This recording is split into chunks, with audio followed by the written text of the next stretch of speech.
Today for our roundtable. When I was called just a couple weeks ago about participating in talking about the flow of fentanyl into our country and China's role in it and everything that's happening here to our community, I jumped at the opportunity to be part of this roundtable and to lead this discussion with my friend and our next U.S. Senator, Dave McCormick. This is an issue that for me, in my time in Harrisburg, when I first got elected 9 years ago, I came in and was talking about heroin and opioids. And if you could believe, just 9 short years ago, it was not an issue that was on the front of people's minds. It was out in our communities. It was something that was out there quite substantially. But it was something that really people had not put policy pen to paper about.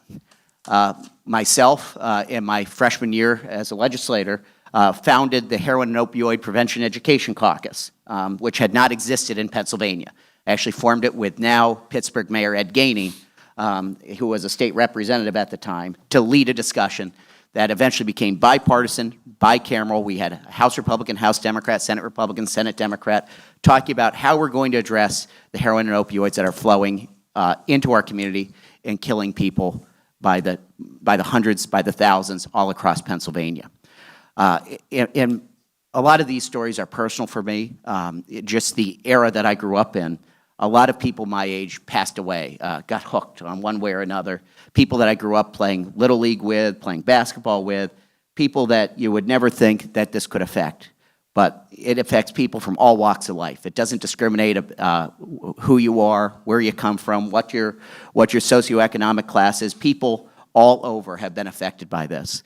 And I can't thank you enough for bringing the attention to these issues, to lead this discussion here in my home community and in our home area here in Luzerne County, where we had the largest rate at one point for deaths per capita in the entire country, here in Luzerne County.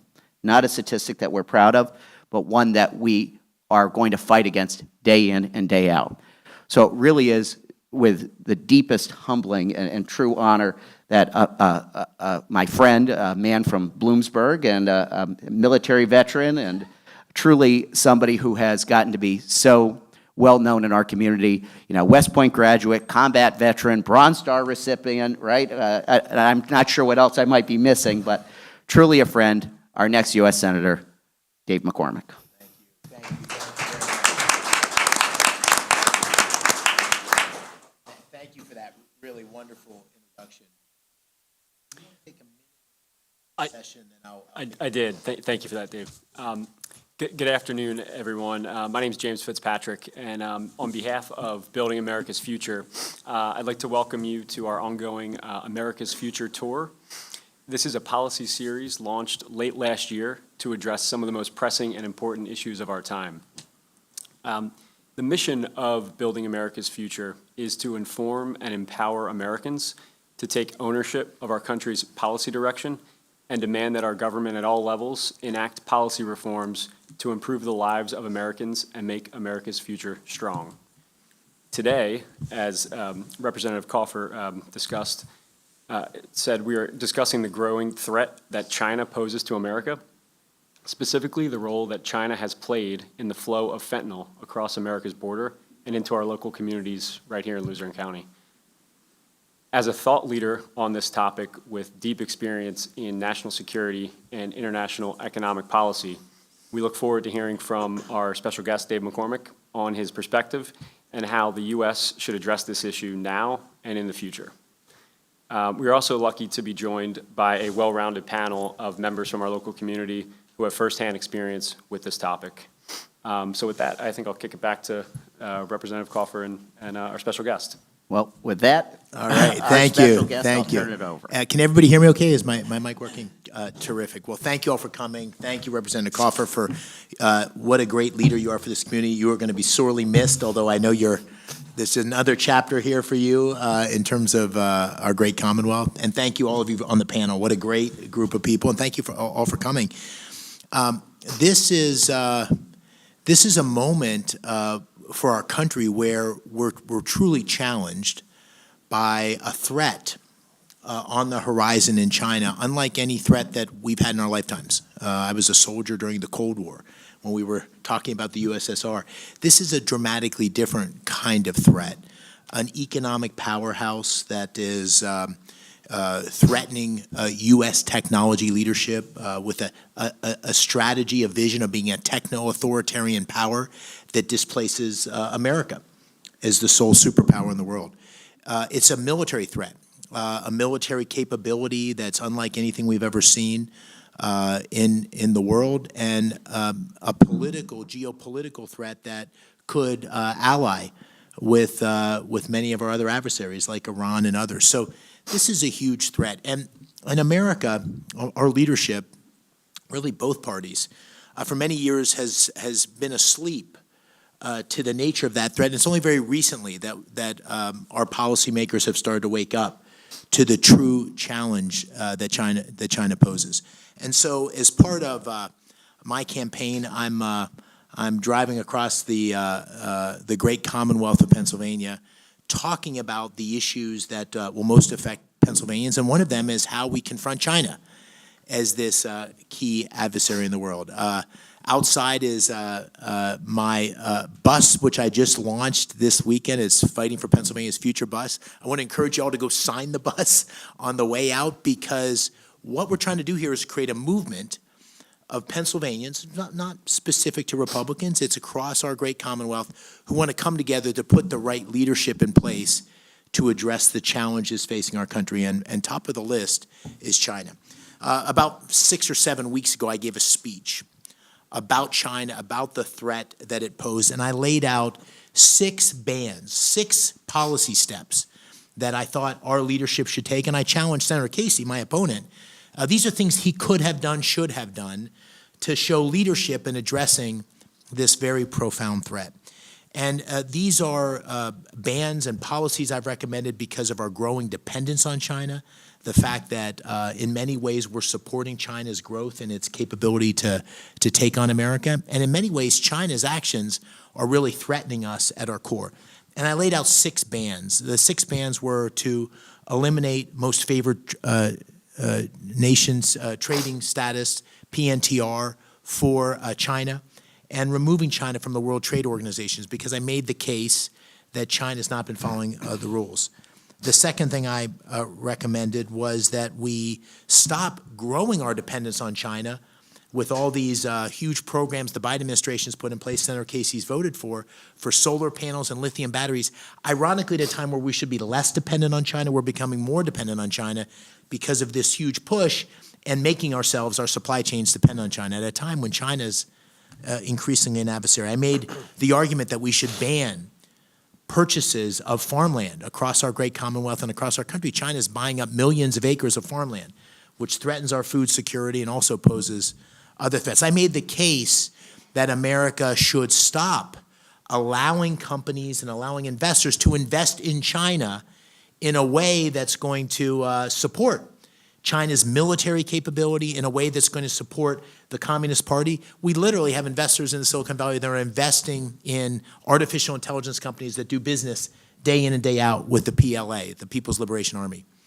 I made the argument that we should have China expelled from the World Health Organization, that we should withdraw from the World Health Organization because the World Health Organization made such a terrible step in terms of how it addressed COVID and really gave China a lot of cover for its lack of transparency. Clearly, COVID originated in Wuhan. We still don't know how that happened. China's not been very transparent about it. This was a global calamity that killed millions of Americans, millions of people across the globe, and cost trillions of dollars. We still don't have a reckoning of how that occurred. And the 6th thing I recommended was a full-throated strategy to stop the flow of fentanyl, which originates in China. The basic ingredients originate in China. It comes into Mexico. It's manufactured in Mexico. It comes across our wide open southern border, and in a couple days, it finds itself through the cartel's distribution network in small communities like this one, in large communities. I just came from Philadelphia this morning. Our great Commonwealth is under siege from this fentanyl crisis, and so is America. More than 4,000 deaths last year alone in our Commonwealth from opioids, primarily fentanyl. More than 4,000. Can you believe it? In 20 years of war in Afghanistan and Iraq, we lost roughly 4,000 killed in action. I mean, this is unbelievable. 106,000 in America more broadly. Think about it. If you were sitting in the capitals of one of our adversaries, Tehran, Moscow, potentially Beijing, and you were thinking, what could we do that would be hugely disruptive to America? Well, we might invent this thing called fentanyl. We might find a way to get it into the communities. It would not only create a huge toll with many people lost. In many communities, I ask, hey, how many people in this room have been affected by fentanyl, lost someone to fentanyl? In most rooms, 50% of the hands go up, either their immediate family or their friend group. So it's having a huge burden, but it's also a huge economic burden. It's also a huge a burden that I hope we'll talk about today in terms of combating addiction and how you help people transition back to healthy lives. I know we have a lot of expertise on our panel to talk about that today. So this is an enormous burden on our country, an enormous threat to our health and our security across our great Commonwealth, and it's the direct result of failed leadership, failed policies on the part of President Biden, and with the support every step of the way of my opponent, Bob Casey. And let me be more specific about that. This is a crisis that has grown over many years. It's something that's been obvious. And in the last 3 years, the Biden administration has done virtually nothing to deal with it in terms of holding China to account. They started a high-level dialogue a couple months ago, which hasn't yielded anything. And this is the kind of thing where we really need to hold China accountable. Second, the border policies of the Biden administration, again, which Senator Casey has supported every step of the way, have led to an incredible surge in the number of illegal immigrants coming across our borders, something like 10 million illegal entrants over the last 3 years of the Biden administration, at a time when President Biden had complete authority to stop that flow or make dramatic reductions in that flow, as was done under the Trump administration, and has failed to do so, and again with the support of Senator Casey every step of the way. So this is something that has to be addressed immediately. It's something, as a senator, I would make a top priority. We need to treat this as the national security threat it is. We need to interdict that flow of fentanyl ingredients into Mexico and into the United States. We need to stop the flow of fentanyl and illegal immigration across our borders. It's highly concentrated, as all of you know. It's highly addictive. It's extremely cheap. And so the drug cartels and the drug dealers love this as a way to further hook their customers with profound and terribly dangerous implications for our community. So I'm really happy to be here today to be able to elevate the importance of this issue to Pennsylvanians, the importance of this issue to our country, and the importance of this issue for your next senator. Senator Casey, early this year, January, no, we're in February, early this year, came out with his fentanyl in election year, his fentanyl proposal. And I think that's indicative of the kind of leadership we shouldn't have, the kind of leadership that's looking to make headlines in election years as opposed to do the hard work of leading against some of the more fundamental threats facing our country and facing our Commonwealth. I can't think of one that's more profound, more serious, and one that requires more dramatic action than this fentanyl crisis. So really delighted to be here, delighted to hear from others about this, but I can't think of anything more important, and I'm so grateful that we have this great lineup of public officials and experts to take on this issue. And thank you. And as you said, we had quite an incredible panel that we put together here today. And, I want to just sort of give some of the ideas of things to talk about, and we're going to go around and introduce ourselves here. Some of the things that we're going to talk about is about the flow of fentanyl in the United States, China's role in that, how fentanyl is affecting our state and local communities, as well as what can be done to combat this at local levels.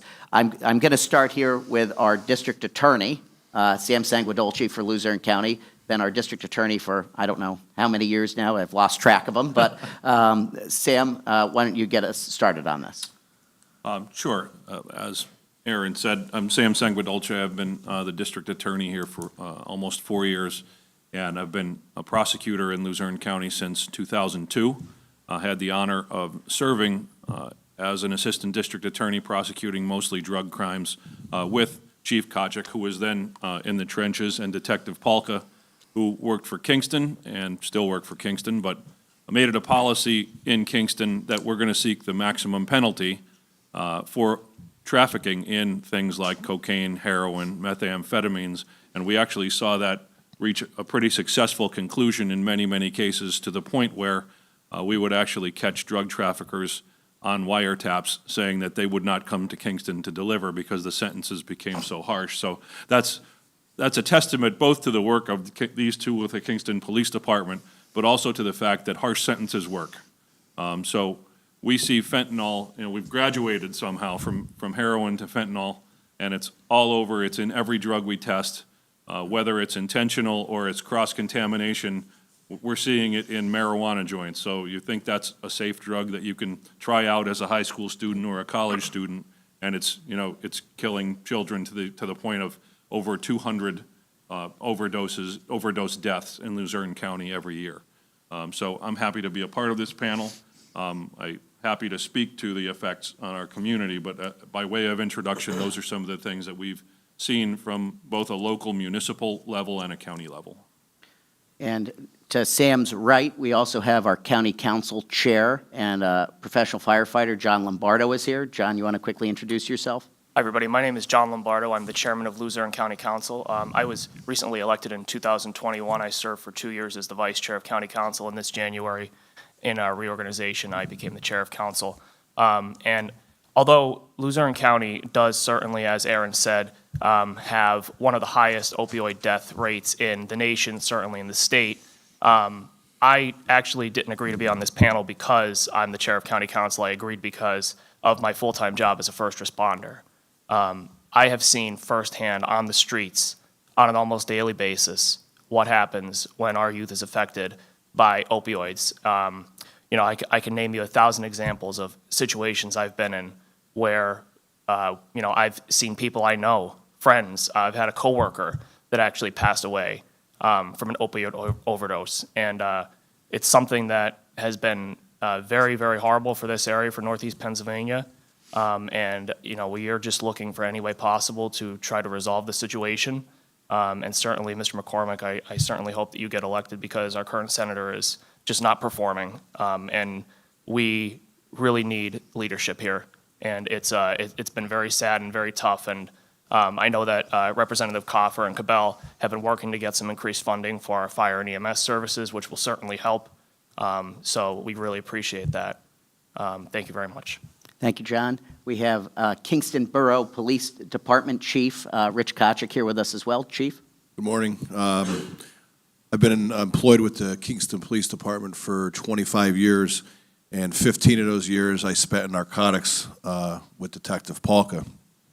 So we've seen the range where it started with cocaine and heroin, and we watched as everything changed over the last few years with fentanyl and crystal meth.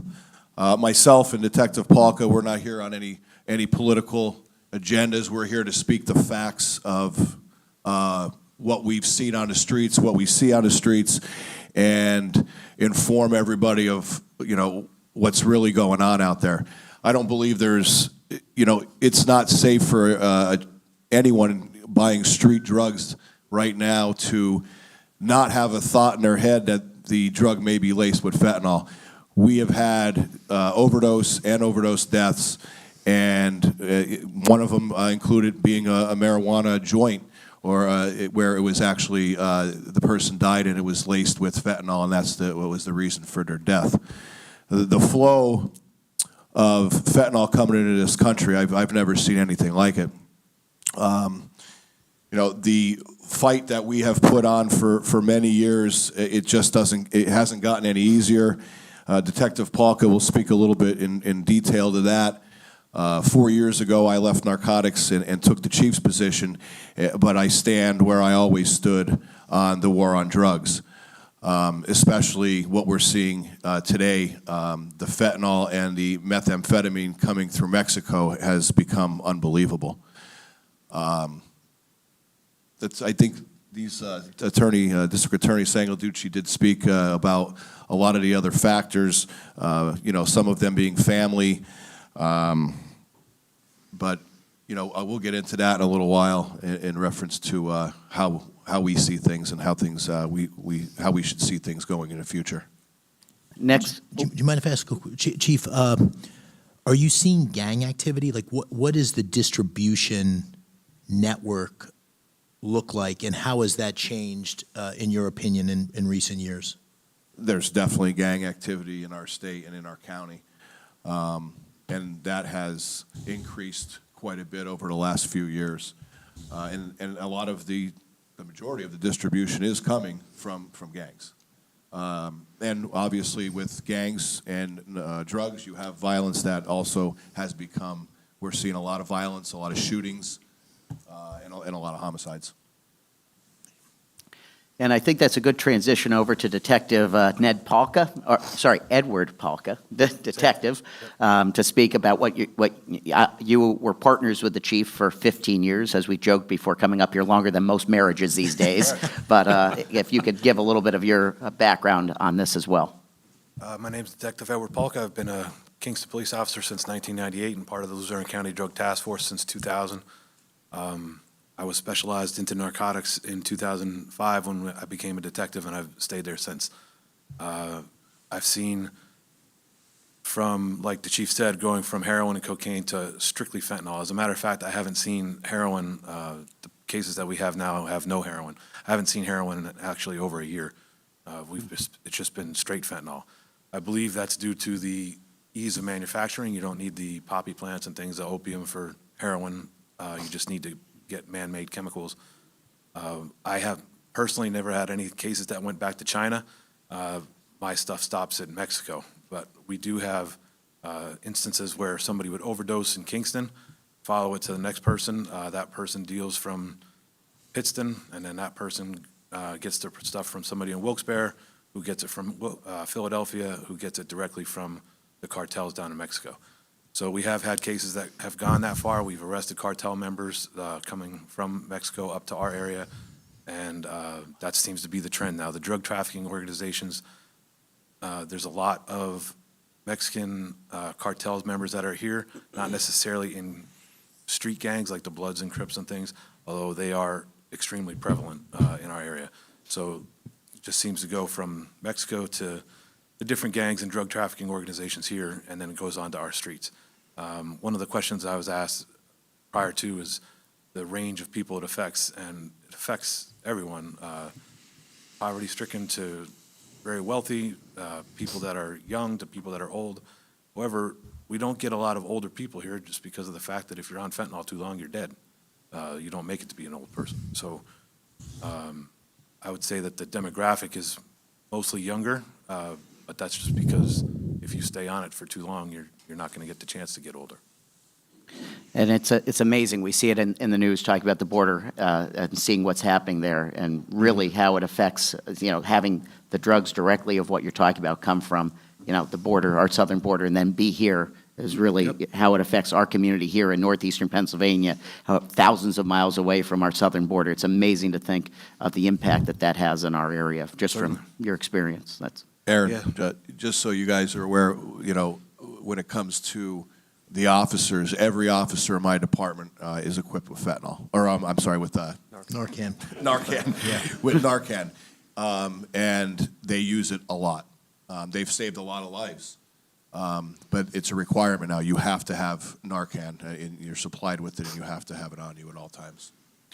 And we're really lucky here to have Shayna Stefanik, who is the National Director of Business Development for SDR Behavioral Health. Thank you, Shayna.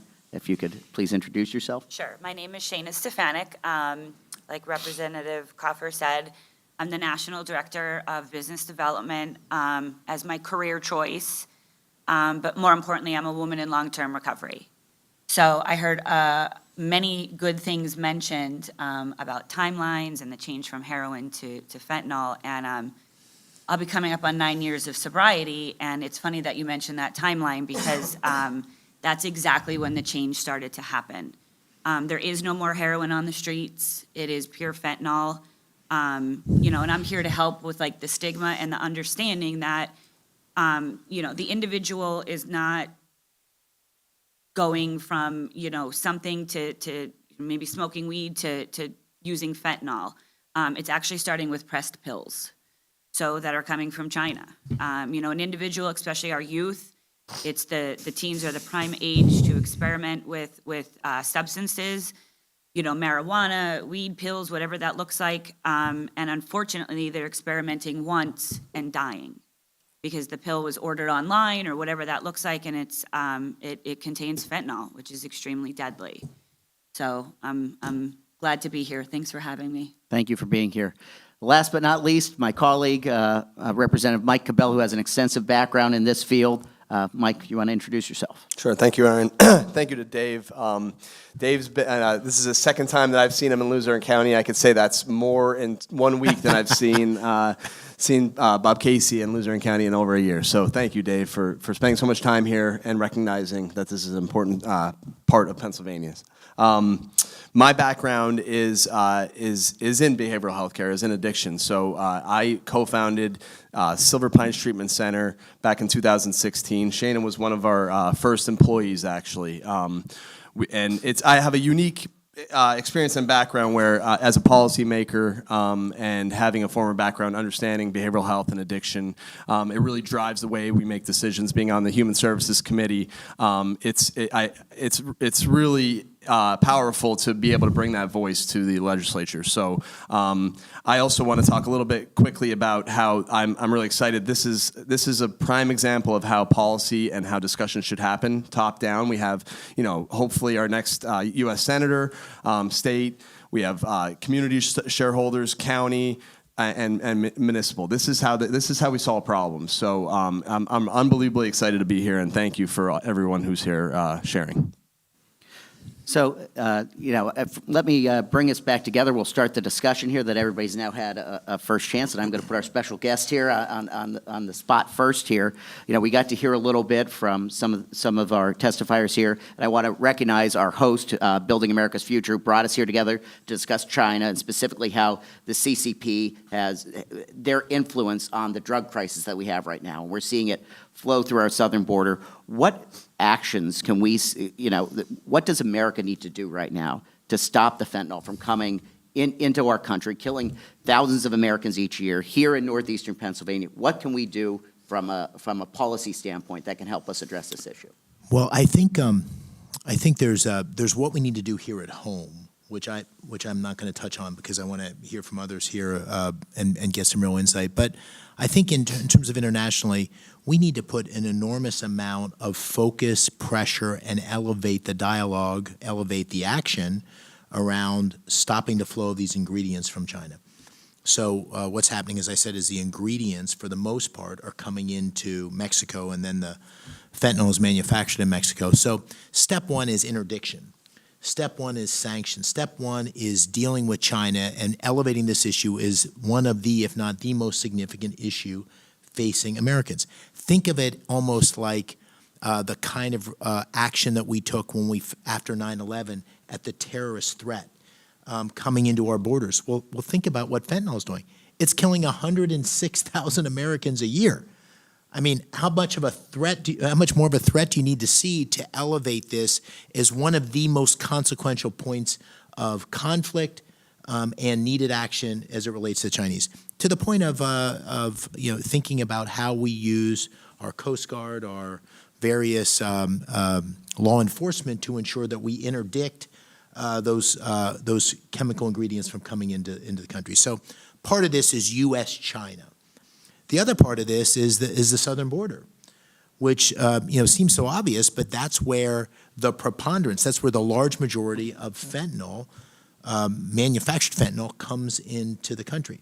And part of that comes through actual legal entry points hidden in a variety of ways, and much of it comes through illegal entry points. And the amount of illegal immigration has grown dramatically under the last 3 years of the Biden administration, and that's because of bad policy. It's because of bad policy choices. The president has an enormous amount of authority that he could exercise right now to stop that flow. There was legislation proposed in the Senate last week. That legislation, in my opinion, while well-intentioned, was deeply flawed and would have codified essentially more than 1.5 million illegal immigrants applying for amnesty, with the majority of them coming into the United States. So I thought that was a well-meaning but bad proposal. But we do need good legislation to take the next step in terms of closing the border. But make no mistake, the president has a lot of authorities he could use right now. Those are the two things. And then there's a third piece, which comes to creating vibrant communities, creating the right opportunity where people don't turn to drugs as a way of trying to deal with the uncertainty or the lack of opportunity in their lives. And there's also a whole set of policy responses that I'm anxious to hear from others about how we deal with this horrible addiction and help people transition back to become productive members of our community. But on the keeping fentanyl out, it's China and the southern border, and there's a lot we can do tomorrow. We just haven't done it because we haven't had the right leadership in place. Well, I'm going to ask a quick follow-up question, then I'm going to kick it over to my colleague, Representative Cabell. But, just as a follow-up, I think a lot of times people have a hard time connecting the dots between China, Mexico, our southern border, and how that affects northeastern Pennsylvania. Do you think people are having a hard time understanding that? And how does that, because it seems like such a far leap, right? To go from a country across the ocean from us, an adversary, to our southern border, then to northeastern Pennsylvania and Luzerne County. Obviously you're helping connect the dots here. How difficult are you finding it for people to be able to understand how the flow of how that impacts us here in Pennsylvania? Well, once people hear it, they connect all the dots and it makes sense. I just don't think people are hearing enough. I was to hear the detective talk about how he traces it back. It's 2 steps and you're with the Mexican cartels. I mean, that is so telling to us who live here in northeastern Pennsylvania. I mean, Columbia County is not far from here where I grew up, and one of my best friends from high school is the sheriff in Scott Township, and this is front of mind for him. This is what he's dealing with every day.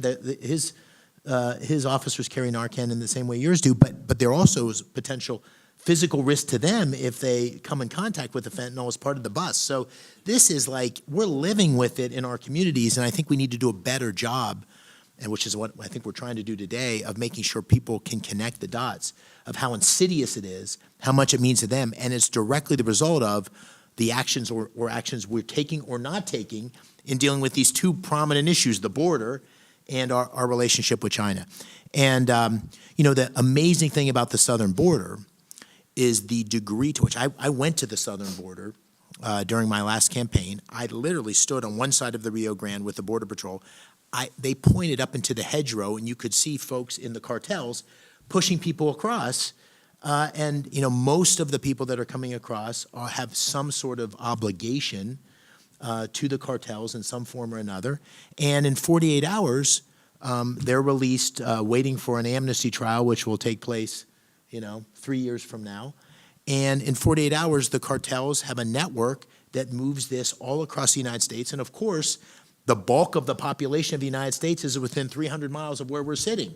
And so it's coming straight here. This is the red hot center of where they want to distribute. And then it ends up, going down Route 80 or Route 81 or 76 into our communities. So it's important that Pennsylvanians realize that failure at the national level is what you're seeing in your communities. When you say you have close friends that died, it's the direct result of bad policy as it relates to China and Mexico. And that's the dots I'm trying to connect, because it's something a United States Senator can do a lot about.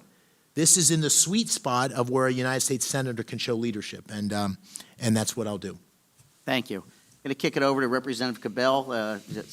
What some of your thoughts? Sure, thank you. So, Dave, you mentioned how as a U.S. Senator, this is the type of levers you could pull, the things you could do in order to help. As a state legislator, there's not much we could do at the U.S.-Mexico border. We did send a letter to Governor Shapiro recently urging him to support Governor Abbott in his declaration of being invaded at the southern border. Hopefully we'll get a response there soon. But I want to talk a little bit about the actual levers you can pull and the things you can do to stop the flow of fentanyl. Obviously, we know most of it is coming through the Mexican border. Some of it's coming through the U.S. Postal Service too. It's literally making its way, as Shayna mentioned, to press pills, that kind of thing. But do you look at this as because I think part of the problem too is there's not much diplomatic relations between us and China anymore. There's and it is an invasion. It's an existential threat. And to your point, like, it's a brilliant one. If we were going to attack someone, you don't even need to send soldiers over there to kill, how many people died in 9/11? 4,000, 20, 30 times that in a year. So do you see this as like a diplomatic option here or law enforcement? Or what do you think the best way to handle this? Well, I think it's, there's a lot of common differences. There's a lot of differences with the United States and China. There's a lot of common interest. And so the most important thing is to elevate this in terms of one of the, if not the most significant issue in terms of our current challenges with China, and make sure they understand.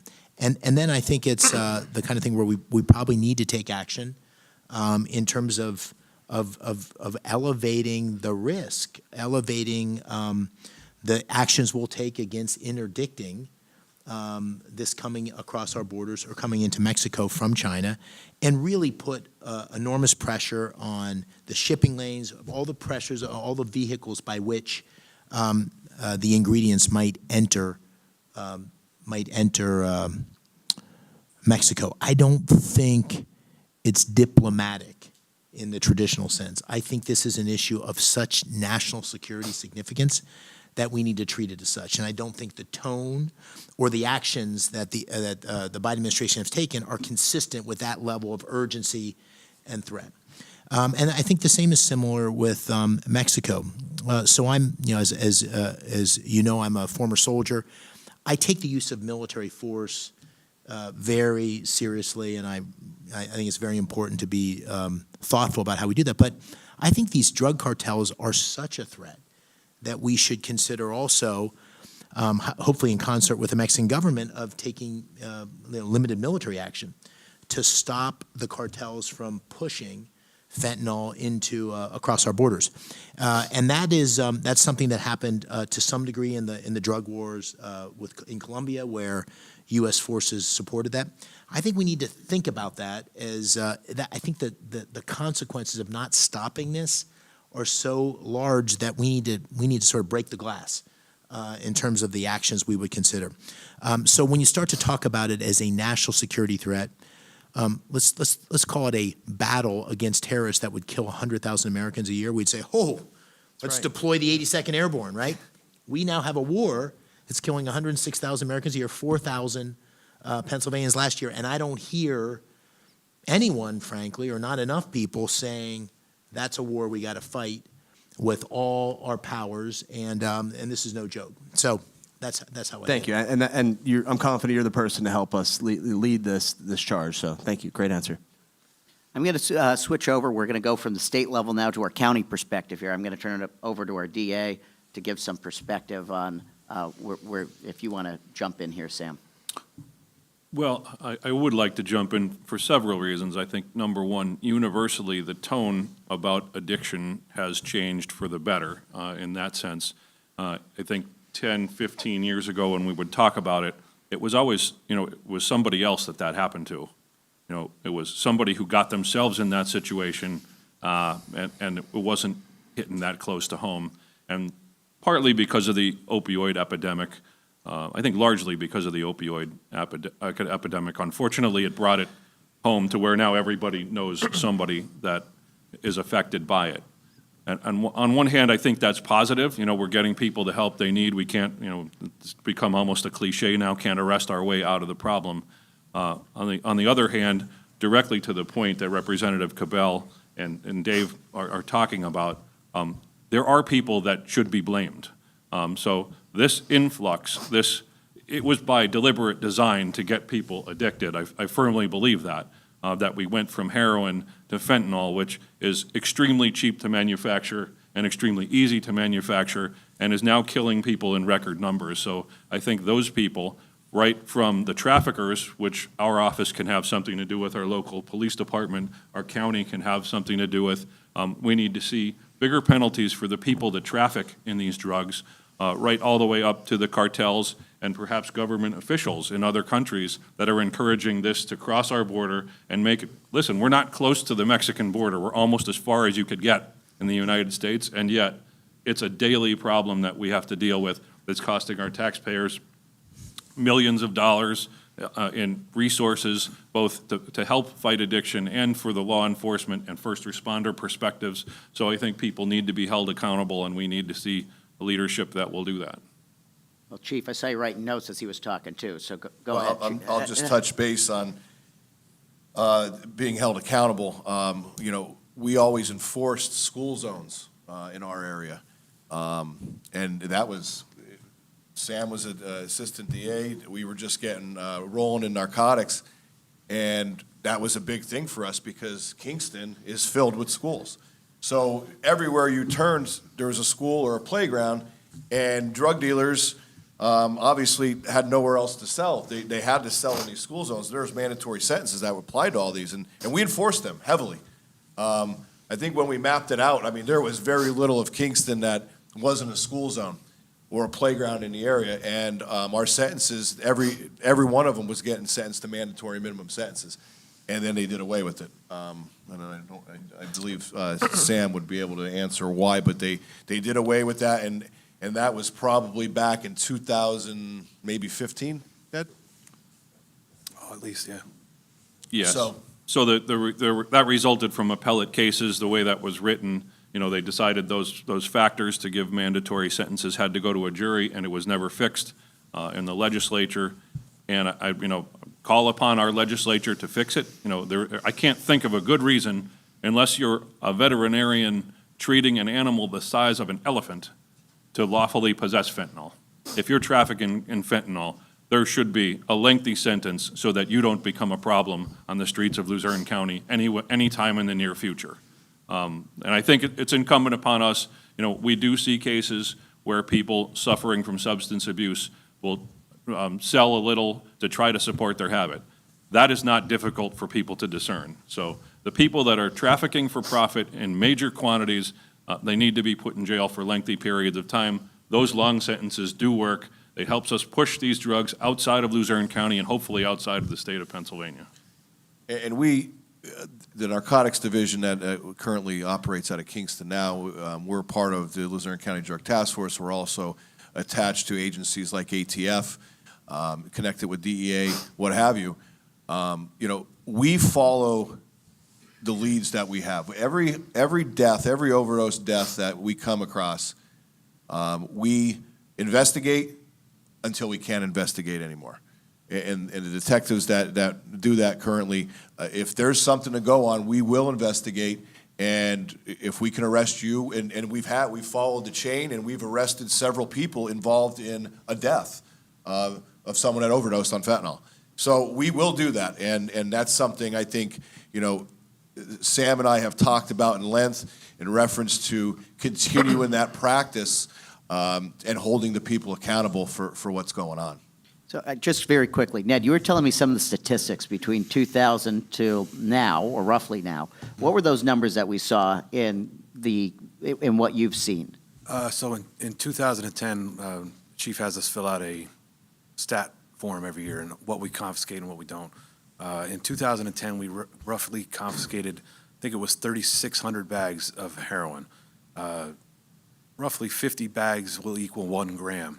So that's probably about 74, 75 grams of heroin that we confiscated in 2010. In 2022, we confiscated 5,700 grams of heroin.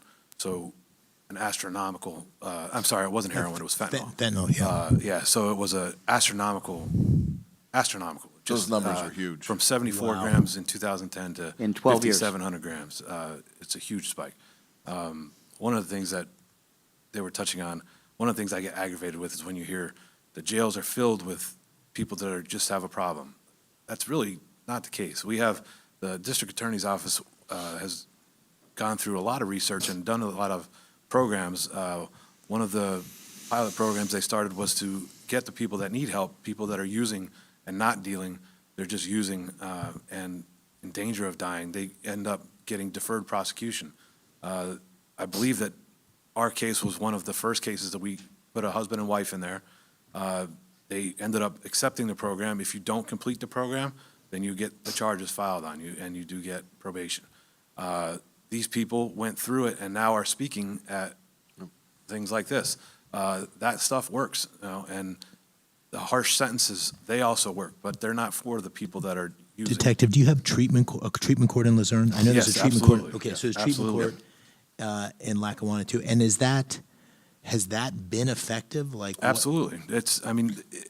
But that's up to the individual. You to gotta make want it to, you gotta effective. want If to, you you're gotta not- want to be clean, you gotta want to help yourself, you gotta want to get off. Right. I think that's the Yeah, big if you're thing not to at that reference. point, then it's not going to help you. That's an individual decision, but at least we're trying to make it so that it's available to them. It's a choice. So one of the things through Kingston, District Attorney Sangolchi said before was, we intercepted a call last year, and the call was, I am never, effing never going through Kingston again. Never. And that's great. We love That's the to hear kind of that, call you know what I mean? want to hear, right? But because of the efforts of the district attorney's office, and then now we're attached to federal agencies like I'm part of ATF, we're able to, the district attorney's office and the U.S. attorney's office are working together to get these people that are bringing kilos upon kilos of fentanyl into our area, sentences where they're 15, 20-year sentences. And people know that Kingston itself, their law enforcement community is attached to these federal agencies, and they're going to go after that, and they stay out. They do the best that they can to stay out of Kingston, which is fantastic. We're here to try to support the people that need it and to get the help that they deserve. And if they want it, we're trying to do the best we can to get it to them. And then the people that are giving it to them, the dealers, the traffickers that are telling the users, hey, you're not buying quite enough, what's up? You know, you should be buying more. Like, we need to get this stuff rolling. Those are the people we want to put away for a long time. Well, and I think that's a perfect transition to get us to Shayna. And by the way, can we please give a round of applause to Shayna for 9 years of recovery? Almost 9 years. Almost Let's not, you know, let's not. One do day Got- at a time, right? Just for today. But here, you know, we're talking about drug treatment courts and solutions that work and recovery. And you know, what barriers do we see out there? What if you can expand upon Sure. your experience about what you see of what we can do, because we don't celebrate the recovery and success stories enough. And God bless you for being willing to come here and to participate. Seriously, thank you. Yeah, thank you. I appreciate that. You know, I'm hearing like, you know, the judicial system and law enforcement and what it's like to be on that side of it. But as a woman who, you know, has been on the other side of it and now gets has the privilege of working into treatment, I've seen everything. And you know, we can prosecute, you know, the dealers, the traffickers, rightfully so. The big piece that we're missing is like the education part and being extremely vocal about it. I am not one of those people that was, you know, homeless, living under a bridge. I had the house, the husband, the kids, the white picket fence, and still became a heroin addict. You know, and that's it. The stigma is a big piece. So we've made, you know, especially in Luzerne and Lackawanna County, leaps and bounds treating the individual who's suffering from the substance use disorder, offering them, you know, a chance to go to treatment, long-term treatment. The average, you know, 28-day stay inpatient isn't enough. This is a disease that I could speak on, that I battle every single day and will battle for the rest of my life. It's easier though, you know, when I have the tools and the resources to deal with that, to deal with my disease. Unfortunately, you know, we can be really strict in I love that nobody will come to Kingston, right? But where else are they gonna go? They're gonna go somewhere else. When we think that we're 3 steps ahead, you know, the cartels, the drug dealers are 5 steps ahead. And what it looks like now too is we're talking about fentanyl is trank dope. I don't know if if anybody has seen that up here as much as I've seen it more in the southern parts of Pennsylvania. Tranq dope is Narcan resistant, so you're trying to help someone, a medic is trying to reverse that overdose, and they're dying anyway. So talking about it, not having it be a secret, not judging other individuals who, have a family member or went through it themselves. I am not someone that practices anonymity in my recovery. I didn't practice my using in anonymity. Everybody knew I was using, and I had consequences from that. So, and I could tell, we were talking about the traffic and everything coming into Philly, working in the treatment capacity that I do, I cover, the whole state of Pennsylvania, and then I go north a little bit into New York, and I can tell you where there's a shortage and where there's an influx just by where my clients for treatment are coming from. So you're right on the spot with how it's coming in. Right now I'm getting a little bit of an influx from Western Pennsylvania, which means either there's a huge influx or there's a shortage. So people are more willing to seek treatment. It just begins with the conversation, and it's, I have 2 grown children, 19 and 20 years old, and my kids are completely aware that I'm in recovery. My kids were only 10 and 11 when I got sober, so they grew up very different, very in the know on both sides of it for their entire life, and they're advocates for what I do and what we do. But a lot of families are not having that conversation. There is no experimenting anymore, unfortunately. There is no I went and had a couple of drinks with my friends. It's leading to more issues. There's also a big issue with, the younger youth who have children who are overdosing and dying, and now the grandparents or another caregiver are raising those children, and then the cycle just continues. So, I think utilizing individuals like myself and the thousands upon thousands of other people who have found recovery, letting us have a voice to support your mission, it's win-win. And Dave, I'm not sure if you want to quickly touch on this. We have a few minutes left, and about recovery works, right? And kudos, Shayna, for what you do, and Mike, and your professional career prior to being elected. Dave, what do you think about how we address the stigma about the issue and about people seeking help and recovery? Yeah. Anything with that? Well, I think that you're the perfect example. So I think it's thank you. And thank you again, the leadership to speak openly that this is something that could hijack any of our lives. It's so incredibly addictive. You can get access to it and be drawn into addiction in lots of different ways, and that the courage to embrace the addiction and then embrace recovery and speak openly about it is, I think, the way that we'll find our path out of reducing the stigma. So you're the perfect example of the kind of leadership we need. One of the things, I was in Westmoreland County last year, and I was talking to some folks about this topic, and one of the things they mentioned was they had great recovery facility and great track record, but it had, or actual legislation to working in some sort of collaborative way, as we're talking about here. But if there's anything that you would want to leave me with of the kind of leadership you'd like to see on this topic, I would welcome that. I'd love to know more about capacity to deal with the addiction crisis, but also just advice in general from all of you who are living with this day to day. Close the border.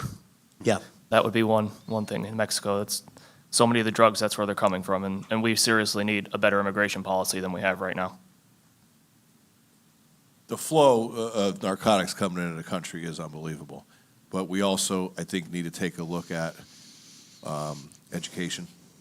There is no longer, and I'm going to go on the first levels of education. There's barely any funding for DARE programs, narcotics, teaching kids. That early age, I still think, plays a role. Of course, not everyone is going to follow what you teach them, but I believe that education is important.